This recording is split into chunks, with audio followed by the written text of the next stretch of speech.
A multi-partisan delegation of Canadian MPs arrived in Taipei this week, delivering a message of support to Taiwan, just as the island finds itself in the midst of escalating tensions.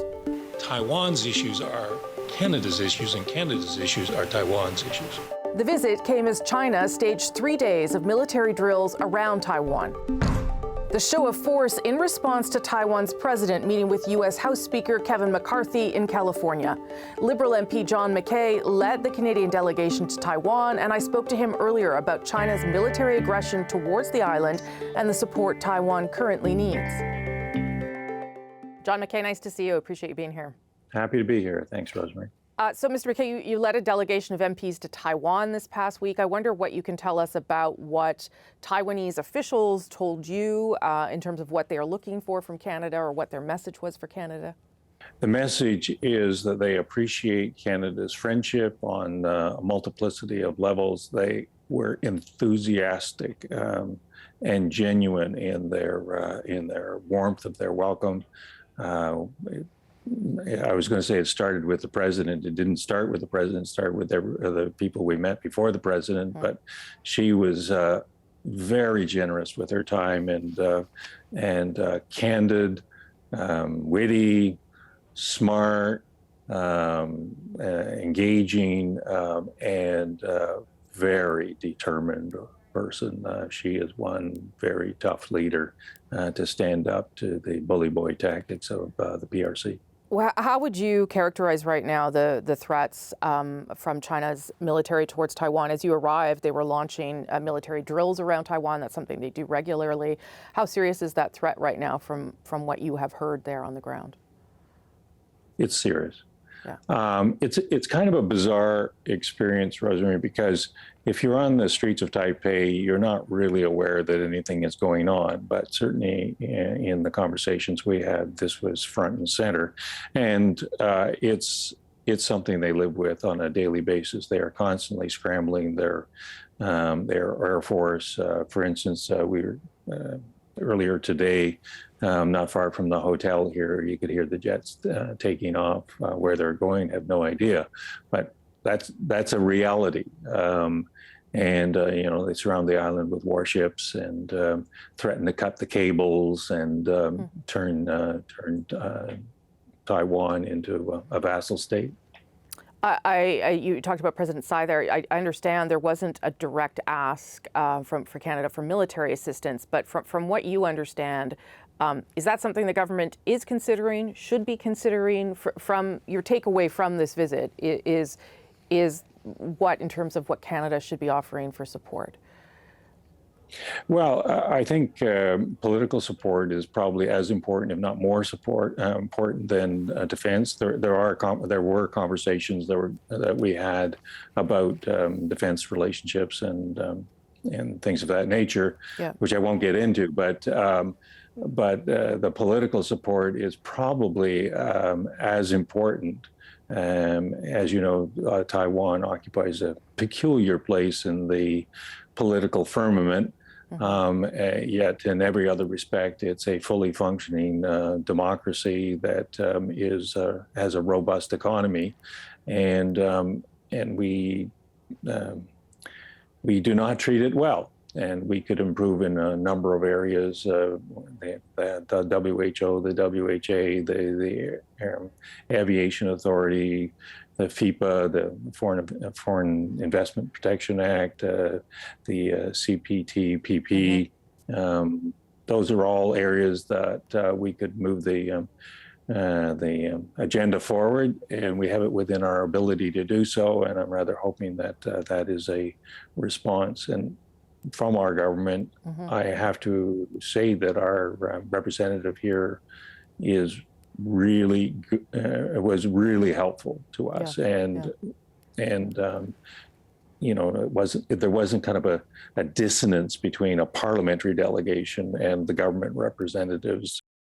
Just to go back to one of the things you mentioned there, the Trans-Pacific Partnership, the massive trade deal that Taiwan wants in on, a trading bloc really of 11 countries. how significant do you think it would be for Canada to support Taiwan's application there? Because to your point, if some of the support they need is political, some of it is also economic, and that would open things up for Taiwan in a pretty big way. It'd open it up for everybody in the agreement. That's right. And we can't underestimate the benefits to ourselves by having Taiwan in a regularized trade relationship, because they're looking for friend-shoring, reshoring, the reorganization of the trade patterns, and we could be beneficiaries of the reorganization of the trade patterns. And if they're not in an agreement such as the CPTPP, then you're always doing workarounds, and the workarounds are never as satisfactory as a direct relationship. Would it be seen, do you think, Mr. McKay, as provocative, though, to China if Canada and other nations decided that Taiwan should be part of that deal? Well, let me understand that question, Rosemary. Here's a nation that kidnaps our citizens,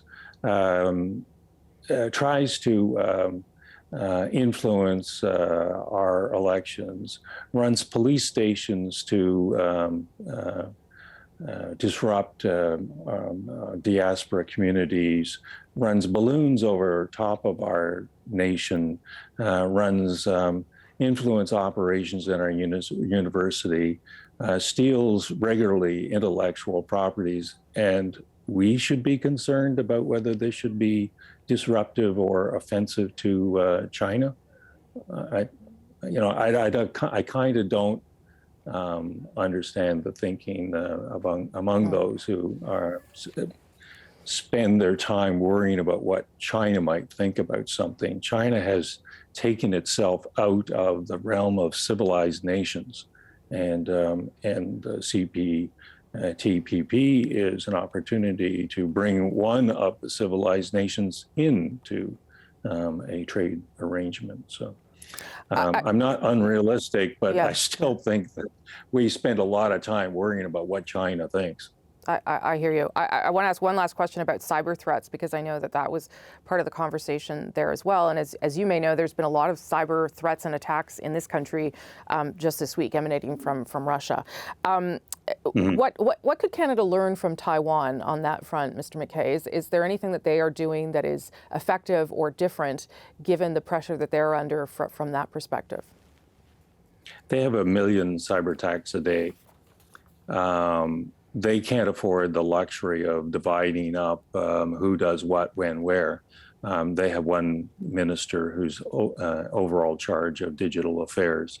And I think that's the number one takeaway, that this person not only looks after the government infrastructures, but also the infrastructures that are, I was going to say federally run or nationally run. Any industry that requires a government license comes under their jurisdiction, and their expectation that those industries be very robust in their defense networks. And if those expectations are not met, then there is a visit from the minister's representatives.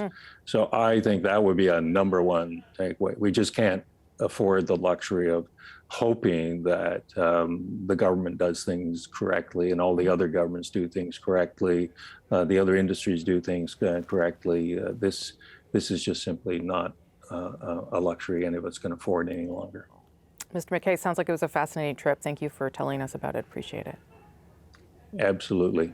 Thank you for the invitation, Rosemary.